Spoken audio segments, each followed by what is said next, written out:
अस्सलामुअलैकुम, हमारा नाम इरम रज़ाक है। मैं हमारा ताल्लुक आज़ाद कश्मीर नाल है। पैदाइश हमारी आज़ाद कश्मीर विच है।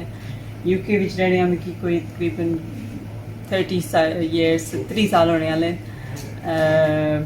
आर्ट में करनी as a hobby and I think it's becoming a profession slowly as well. रचना ਜਿਹੜੀਆਂ ਪਹਿਲੇ ਅਸਾਂ ਕੁਝ ਚੀਜ਼ਾਂ ਤੱਕਨੇ ਆ ਇਸਨੇ ਵਿੱਚ ਅਸਾਂ ਕੀ बहुत सारा दर्द नजर आना इन पिक्चर में असां तकी सकने हैं। सो इसकी क्या वजह है और इसकी अगर तुम डिस्क्राइब करी सको इन जी 2-3 पिक्चर। ओके, ये वाली जो पिक्चर है इसका नाम है चाइल्डहुड अंडर कर्फ्यू। एक इसका नाम है द पीस प्रोसेस। 2-3 और भी पिक्चर्स हैं। ये उस वेले दियां 2010 दियां बनदियां पिक्चर। 2010 में एक इंडियन ऑक्यूपाइड कश्मीर में एक अपराइजिंग सी जिसने विच तकरीबन 110 या 112 में सही तादाद याद नहीं यूथ जड़े शहीद करी दिते गए सन। तो उसमें जवाब विच जड़ा है उन्हें तकरीबन 3 या 4 महीने ना कंप्लीट कर्फ्यू नाफिज हो गया सी। तो मैं इस जड़ियाँ पिक्चर ज़्यादातर उसने रिस्पॉन्स विच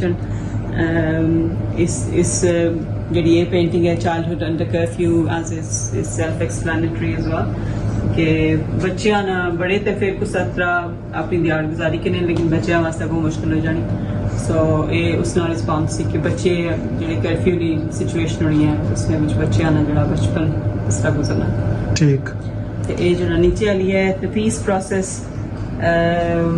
अगेन इसना अपना तारफ आप ही है कि कश्मीर जिस सबसे की पता है कि डिवाइडेड है और बहुत सारिया ताकतां जड़ियां उसने टुकड़े करने की कोशिश करने लगियां लेकिन जड़ी अवाम है वो उसकी कोशिश करने लगी हुई कि उसकी जोड़ी ते रखे। सो मेन उसना थीम है सी ठीक।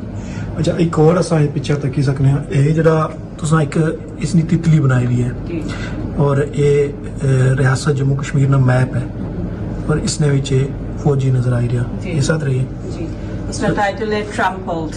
बेसिकली जिसका मतलब है कि तितली नी शक्ल देने नी मतलब ऐसी कि कश्मीर इतना खूबसूरत है कि एक तो उसने शेप भी कुदरती तौर पर भी इस तरह है अपनों उसकी ब्यूटी भी इस तरह है उतना हुसन इतना है कि तितली नहीं मानिंद हो सकना सी लेकिन उसने ऊपर जड़ा आर्मी ना कब्जा समझी कि नो आखी कि नो पड़ली साइड पर भी साड़ी साइड पर भी कि वो जड़ा उसकी रोंदना लग गया कि बूट्स जड़े उसनी खूबसूरती की जड़ा है वो उस अफेक्ट करने उसकी खूबसूरती को मुतासर करने की उसकी वजह तो असने कश्मीर की खूबसूरती जड़ी है वो नहीं नजर रखनी जड़ी होनी चाहिए। ठीक इतने तो असां तक ही सकना है कि तुसां बहुत सारी जड़ा नाम साबरी की है बहुत ज़्यादा तुसां कम किते और अज ना जड़ा इवेंट सी इसने विच किस तरह ना रिस्पॉन्स रहा तुसां वास्ते? काफ़ी ज़बरदस्त रिस्पॉन्स रहा। मिकी इतनी उम्मीद नहीं सी जितना चंगा रिस्पॉन्स रहा। काफ़ी ज़्यादा बंदियां इंटरेक्शन की थी काफ़ी ज़्यादा बंदियां इंटरेस्ट शो की थी 2-3 सेल्स भी हो गई। So it was a very good day. Thank you very much Iram.